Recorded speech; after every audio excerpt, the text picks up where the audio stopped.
রাসূলুল্লাহ, জান্নাতি পোশাক কে সর্বপ্রথম পাবে, কে পরবে?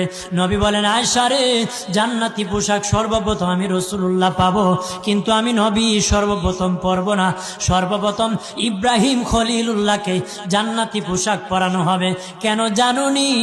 ইব্রাহিম নবীকে নমরুদের আগুনে যখন ফেলে দেওয়া হয়েছিল, দুনিয়ার সব ছেড়ে দিয়েছিল, বাড়ি ছেড়ে দিয়েছিল, সম্পদ ছেড়ে দিয়েছিল, মা বাবা ছেড়ে দিয়েছিল, এমনকি গায়ের জামা যখন খুলে নে, ইব্রাহিম কয়েক কাপড় ছেড়ে দিতে পারি, আমার আসমানের মালিককে ছেড়ে দিতে পারি না। ওই দিন আল্লাহ ইব্রাহিমের সাথে অঙ্গীকার করেছিল, ইব্রাহিম আজকে তোমাকে সকলের সামনে উলঙ্গ করে লজ্জায় ফেলে দিয়েছি ইব্রাহিম, তারপরে তুমি আমাকে ছাড়ো নাই। আমি কিয়ামতের দিন সকলের সামনে মুসলমান, বেঈমান, কাফের, নাস্তিক যারা তোমাকে উলঙ্গ করেছিল, তাদের সামনে আমি আল্লাহ আনুষ্ঠানিকভাবে তোমাকে কাপড় পরায়া দিব।